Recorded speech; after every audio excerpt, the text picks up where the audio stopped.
বকর সিদ্দিক রাদিয়াল্লাহু তাআলা আনহু গুহার ভিতরে প্রবেশ করলেন। প্রবেশ করে দেখেন চতুর্দিকে শুধু গর্ত আর গর্ত। হতে আবু বকর সিদ্দিক রাদিয়াল্লাহু তাআলা আনহু উনার মাথার পাগড়িটা খুলে ছিঁড়ে ছিঁড়ে ওই গর্ত গুহার গর্তগুলা বন্ধ করলো। একটা গন্ধ বাবা, একটা গর্ত বন্ধ করার মতন কোনো কাপড় নাই। এরপরে আবু বকর সিদ্দিক রাদিয়াল্লাহু তাআলা আনহু পা দ্বারা ওই গর্তটাকে বন্ধ করে হেলান দিয়ে বসে পড়লেন। এইভাবে বসার পরে নবীকে ডাক দেন, নবী গুহা আপনার জন্য প্রস্তুত, আমার সিনা আপনার বালিশের জন্য প্রস্তুত, গুহার ভিতরে প্রবেশ করেন। আল্লাহর নবী বিশ্ব নবী গুহার মধ্যে প্রবেশ করলেন। করার পরে আল্লাহর নবী বিশ্ব নবী আবু বকরের সিনার মধ্যে মাথা রেখে ঘুমাইয়া পড়লেন। ওই দিক দিয়া একটা গর্ত যে আবু বকরের পা দ্বারা আটকানো ছিল, ওই ভিতরে একটা বিচ্ছু সাপ ছিল। ওই বিচ্ছু সাপটা বারবার বের হওয়ার জন্য চেষ্টা করে আবু বকর পা দ্বারা আটকে রেখে আসতে পারে না। এক পর্যায়ে ওই বিচ্ছু সাপটা বাবারা, ও আমার যুবক ভাই বন্ধুরা, ও আমার পর্দার আড়ালের মা বোনেরা, খেল করে শুনেন, খেল করে শুনেন।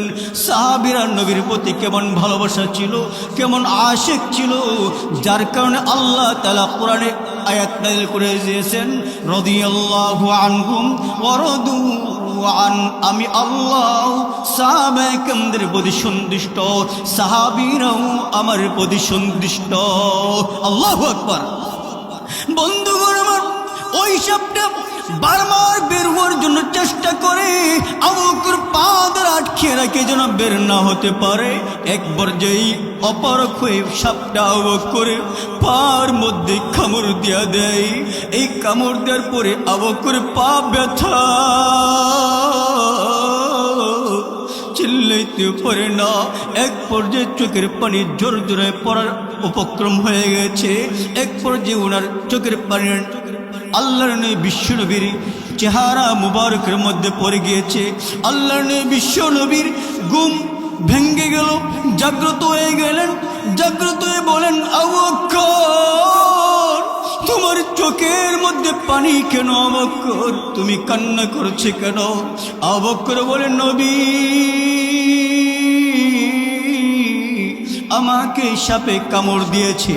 আল্লাহর নবী বিশ্ব নবী নিজের লালা মুবারক ওই পার মধ্যে মাজন করার সাথে সাথে ওই সাপের বিষটা পানি হয়ে যায়। আল্লাহু আকবার।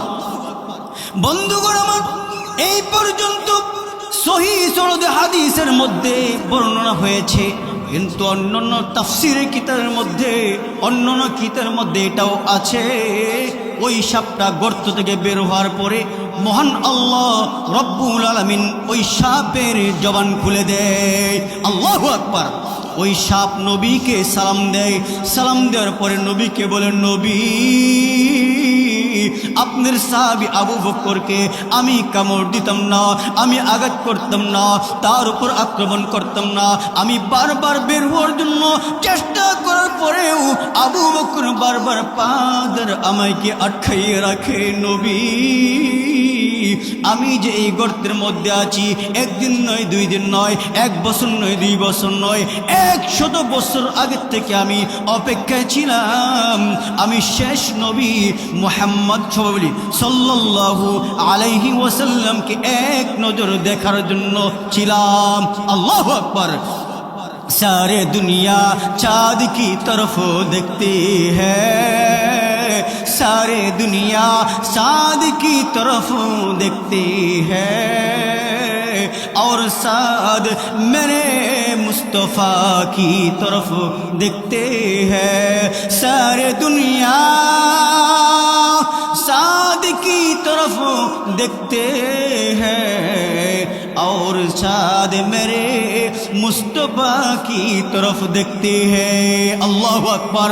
সারা পৃথিবীর মানুষ চাঁদের দিকে তাকাইয়া দেখে, পূর্ণিমার চাঁদ কত সুন্দর, সবাই দেখে কিনা বলেন? পূর্ণিমার চাঁদের দিকে মানুষ তাকাইয়া দেখে কত সুন্দর ঝলকমলক করে, কিন্তু স্বয়ং চাঁদ আমার নবী বিশ্ব নবীর দিকে তাকাইয়া দেখে। আল্লাহু আকবার। বন্ধুগণ আমার, ওই সাপ আল্লাহর নবীর সাথে কথা বলছে। আমি আঘাত করতাম না আবু বকরকে, আবু বকর আমাকে বের হওয়ার জন্য বাধা দিয়েছে, এই জন্য আবু বকরকে আমি আঘাত করেছি। আমি 100 বছর ধরে অপেক্ষা করছি আপনাকে এক নজর দেখার জন্য। আল্লাহু আকবার।